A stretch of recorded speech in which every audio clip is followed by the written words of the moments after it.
Hey everybody, this is Andrew from Kite Army. If you're like me, there's a bunch of projects you got to deal with in the fall that you really don't look forward to. One of those projects is winterizing your sprinkler system.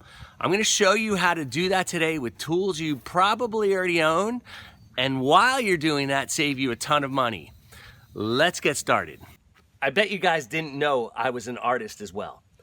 Here I've got a little diagram of what a typical sprinkler system would look like. First of all, in the system, I'm going to go from here all the way around to your zone. So here's your water supply. This could be a well, it could be a city supply, anything. Next, you'll have a pump, possibly, and this pump is built to push water through your zones. You'll probably have a faucet here or a spigot, and then you could possibly have an expansion tank. The purpose of the expansion tank is there's huge demand over here. Water will come from the expansion tank, and it kind of takes out those really big pulses of water supply. From there you go to another spigot. Then you have valves which control which zone is watered, and here's your zones. The purpose of really having this diagram is to show you where best to supply your air, so that, I said the word air supply.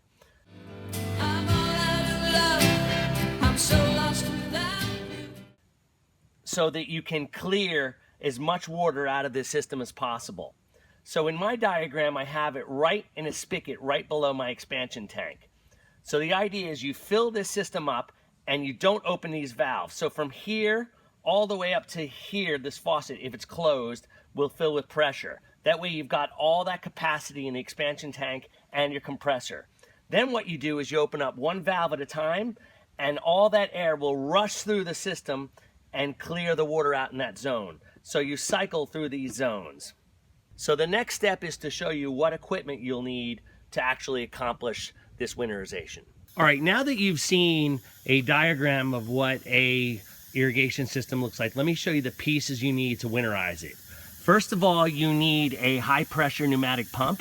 This is capable of 125 PSI.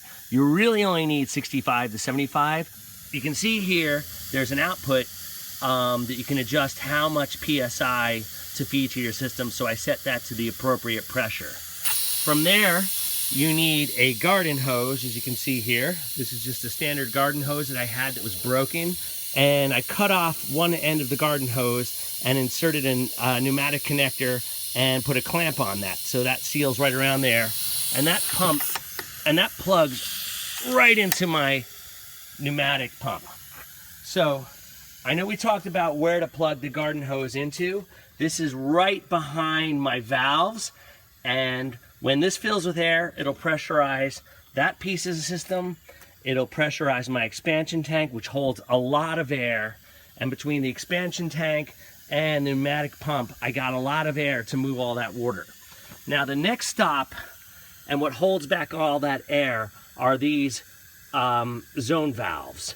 So you can open up these valves with a Phillips head and allow the air out and push out the water, or you can open them up from your controller.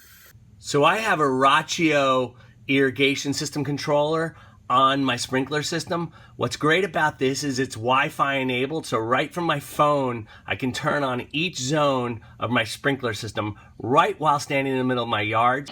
All right, I'm in my backyard right now. The compressor just turned off, so the zone is primed. I'm in the Rachio app right here, and I'm just gonna run the zone, and you're gonna see what happens. Let me push run now.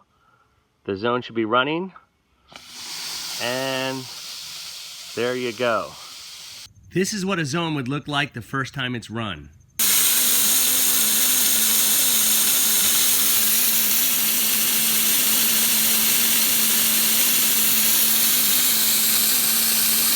This is what your sprinkler head should look like after you've got the water out. It might take 2 or 3 cycles.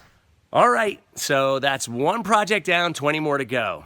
So you can see how easy this was. I've been doing it for about 10 years and never had an issue at all. In the spring when I started my system, never any leaks, no problems. Now, just use this video as a guide, so it may not work exactly for you, but some of the things we talked about will apply to your system. Also, remember, when you're doing this, make sure you're monitoring your pump, don't leave it alone, and make sure you keep that pressure down to a safe level. Anyway, that's it for now. Please like this video, subscribe to my channel, check out all my content, and I'll see you around real soon.